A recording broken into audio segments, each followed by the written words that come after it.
Вашого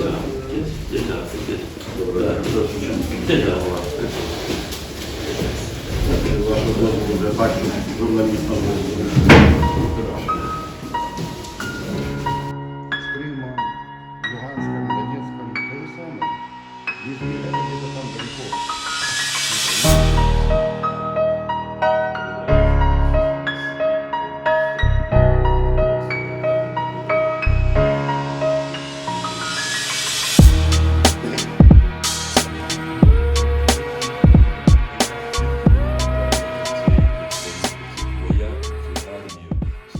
Чеченці, буряти, ну і міксовані оці всі підрозділи. Удмурти, да, от туди якраз Забайкалля, той край. От якраз район, ви згадали за Ірпінь, це вулиця Яблонська, що межує з Ірпінем в сторону Києва, і до залізниці вони контролювали. Вони фактично взяли людей в заручники. Ту методу, про яку ви розповідали, коли в Криму розквартировані по будинках приватних, вони ж далі на марш і знову використовують тут.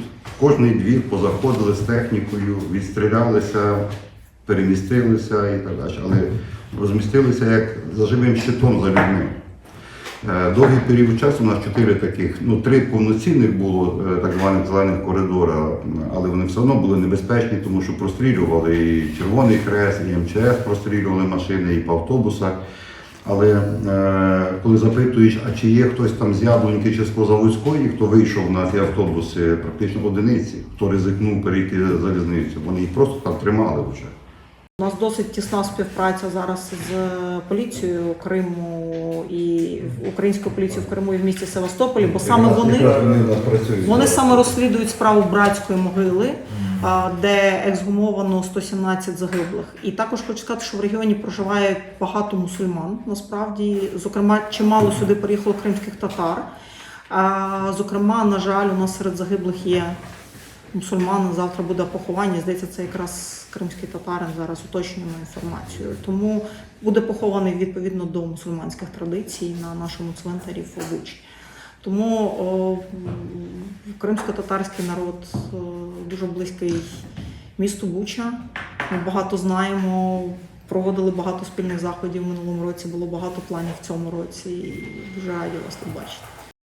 Те, що ви сказали, як тут відбувалося, воно настільки показує їхні оці методи. Саме вони це роблять в Херсонській області. Вони заходять, і як тільки зайшли, в них були вже надруковані списки. І в цих списках були категорії. Це члени сімей атошників. Вони відслідкували всіх, хто воював з 2014 року. Те, що Росія держава-терорист, це теж для всіх очевидно. Позавчора було повідомлення, що в Офісі Президента України вже зготовлені всі пропозиції щодо негайного створення Організації Об'єднаних Націй Міжнародного трибуналу з розслідування злочинів, які були здійснені Росією на території України. Оцей трибунал має бути як можна скоріше створений. І, тобто алгоритм він є.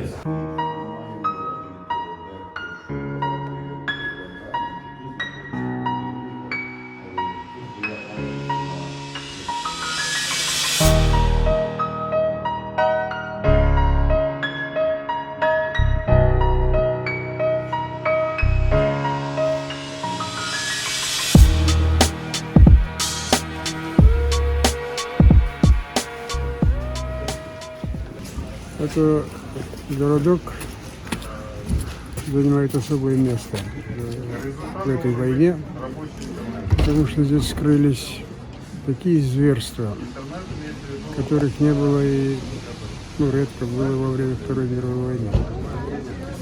Благодаря жизням вот этих сотен невинно убитых и вскрытым зверствам, которые творили здесь оккупанты, резко увеличилась международная поддержка Украины в этой войне. Поэтому, я думаю, надо приложить большие усилия, чтобы в кратчайшее время этот город стал процветающим. Нужно, я думаю, чтобы у этого городка было много братьев-побратимов в разных странах мира. это обеспечит им помощь, ну, конечно, государство будет оказывать большую помощь. Но то, что здесь произошло, просто уму непостижимо в 21 веке. Здесь погибли люди разных национальностей, в том числе и крымские татары, которые после оккупации Крыма в 2014 году переселились сюда, в материковую часть Украины. Что интересно, здесь не было коллаборантов. Единственный коллаборант депутат, у которого жили оккупанты, и его же оккупанты расстреляли в своем пьяном ударе. Это очень показательно. Міністерством зараз створене і Національне інформаційне бюро, яке займається саме фіксуванням потерпілих, зниклих безвісті. Тому в цьому плані повинна вестися робота. Звичайно, що ті люди, які переселилися з боку держави, також надається уся допомога. Запустилося зараз також сервіс через Дію, який дуже поліпшує сам процес подання заявки. І ті люди, які вимушені були переселитися з тимчасово окупованих територій, з тих територій, які заблоковані, чи там, де ведуться бойові дії, а також ті люди, домівки яких зруйновано, тобто вони мають можливість отримувати допомогу від держави. У нас до цього, ви знаєте, було близько 1,5 мільйона переселенців до подій 24 лютого.